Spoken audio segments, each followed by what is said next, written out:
Welcome to the AI Hustle Podcast, the podcast where we break down the latest in AI news, tools, and interview experts helping you hustle and do more using AI.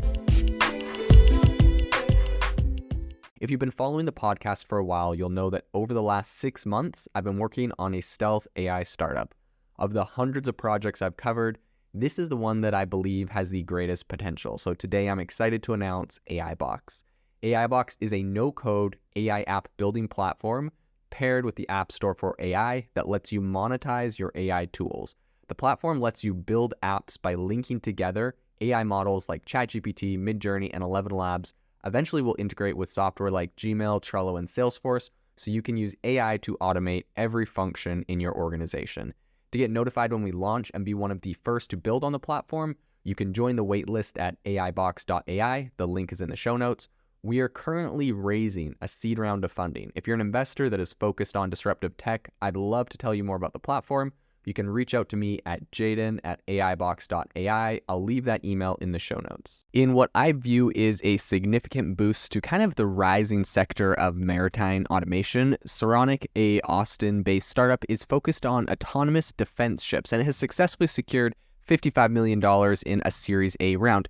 Now, to me, this is a particularly interesting field and industry. For those that don't know, I actually, when I was a teenager, when I was 17, I spent an entire year sailing from San Francisco down to San Diego, and we spent a few months in California, and then we sailed across the ocean to the South Pacific. We visited virtually all the islands in the South Pacific, and ended our boat trip in Vanuatu. We, visited Tonga, Fiji, Samoa, pretty much everywhere in the South Pacific, and we lived on a boat for an entire year. So for me, when I see, any of these sort of startups that are specifically in this maritime space, this is very interesting to me.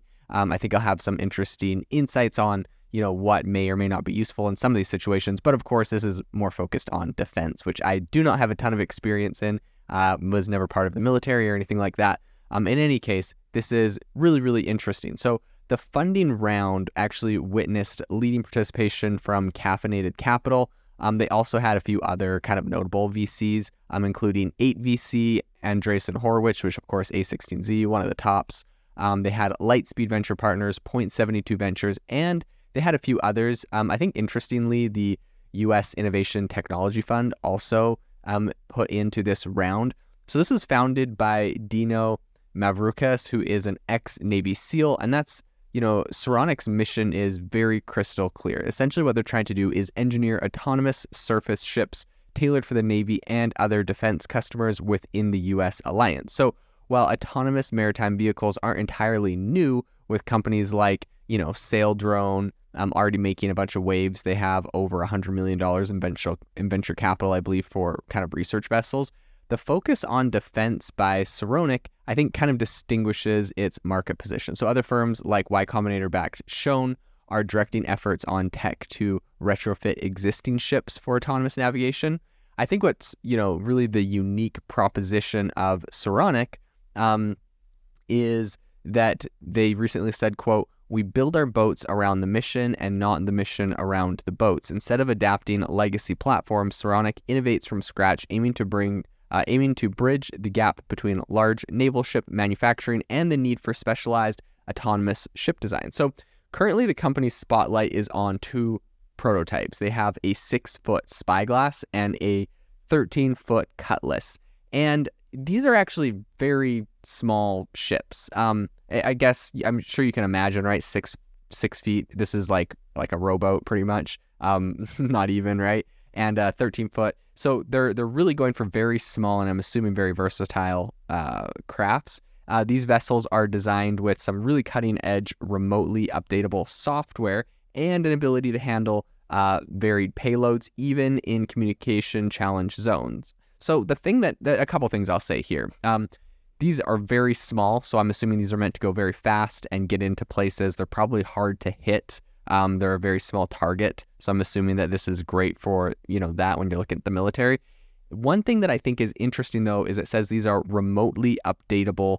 They have remotely updatable software. This is actually something, recently speaking with some people in this industry, specifically looking at the military. This is something typically I actually see people wanting to avoid. You do not typically want remote updatable software on your ship, because if it's remote updatable, that means it's prone to be hacked essentially. Something that a lot of people are working on right now is, essentially computing on the edge, aka like making these AI models like run on the actual tank or on the actual Humvee or on the actual vehicle itself, if it's going to be autonomous, self-driving. Because the problem is, if it's relying on anything in the cloud, then that can get severed. The connection can get severed. If it doesn't have connection, it doesn't run, it can't update. Or, of course, you could have a remote hack that is, essentially updating a piece of hardware or a piece of software onto it that is, going to render it obsolete. So that's my only thing that I think is a little bit, I don't know, I'm a little bit skeptical on. But in any case, I'm sure they're, creating encryption in other areas. But, we do know a lot of our geopolitical adversaries here in the United States, when you think of people like Russia or China, etc., are very, very sophisticated in their hacking and in their in essentially that whole side of their military. So something that I would definitely say is important to think about. In any case, the U.S. Navy has already signed 2 R&D agreements, which I think is definitely a testament to the startup's potential. Ann Heim, who is a journalist, recently spotlighted a shift in the VC landscape. More investment is definitely right now, I believe, pouring into defense tech. So, in fact, 2021 was a banner year for US-based defense tech startups, raising around $2.1 billion across 53 deals. And I think the pace isn't relenting. So Helsing, which is a defense AI startup, they recently raised a whopping $223 million in a Series B round. Close on its heels, there's Castellan and Mach Industries, which secured substantial funding for their different defense tech initiatives. So what is driving the surge in defense tech spending? A lot of people are talking. I think there's a lot of things that play into this right now. I think someone that was kind of like on the edge, kind of pushing this forward before it was super popular. Of course, a lot of people think of Palmer Luckey, who is, kind of the founder of Oculus. And after selling that to Facebook, and then I believe getting kicked out of Facebook by the leadership there, he obviously had a sizable check from the sale. I believe they bought Oculus for around $3 billion.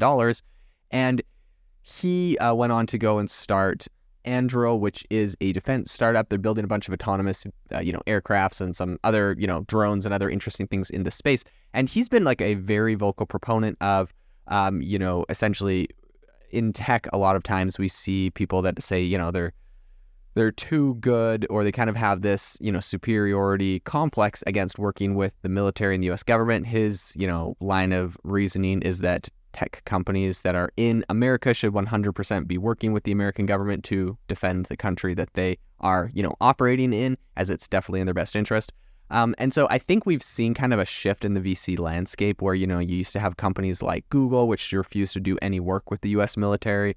And so I think it's becoming, companies and venture capital is definitely warming up to this idea. In addition to that, I think the geopolitical chessboard has, of course, the ongoing Ukraine conflict, which is, if you just looked at it from a political perspective, there is definitely more lawmakers on the Democrat side that are more publicly supporting that, and probably more on the conservative side that are less in favor of funding that conflict. And so I think because of that, of course, Silicon Valley, where you typically had this pushback against working with the military from employees at Google who were, had a higher chance of being left-leaning, all of a sudden there's kind of this like big conflict that I believe, their own political party is really talking about the importance of. And so I think, things like that also are kind of shifting the mindset of people on the right and the left as far as working with tech and working with, tech in the military. So I think there's a bunch of also regulatory shifts in China that are affecting tech exports and investments, combined with some really proactive U.S. policies like CHIPS and the Science Act are kind of recalibrating global investment strategies. However, I think amidst all of these global, currents, Saronic remains focused on its core strength. As Marukas puts it, the company is not just another boat builder dabbling in tech, but is a bona fide tech firm addressing the unique challenges of maritime autonomy. So far, Saronic's voyage seems very promising. I think they have $70 million in venture capital already in their bank, and I think they have a really robust team of around 45 people. So the startup, I think, is poised to make some big steps in maritime defense tech, and it's definitely a company we'll continue to follow into the future. If you are looking for an innovative and creative community of people using ChatGPT, you need to join our ChatGPT creators community. I'll drop a link in the description to this podcast. We'd love to see you there, where we share tips and tricks of what is working in ChatGPT. It's a lot easier than a podcast, as you can see screenshots, you can share and comment on things that are currently working. So if this sounds interesting to you, check out the link in the comment. We'd love to have you in the community. Thanks for joining me on the OpenAI podcast. It would mean the world to me if you would rate this podcast wherever you listen to your podcasts, and I'll see you tomorrow. Thanks for tuning in to the AI Hustle podcast. If you could do us a massive favor, we would really appreciate it if you could leave us a review wherever you get your podcasts. This helps people find the podcast. It helps people know this is a good place to go. And we would really appreciate it, as it helps us continue to bring on incredible guests and share incredible content for you to listen to.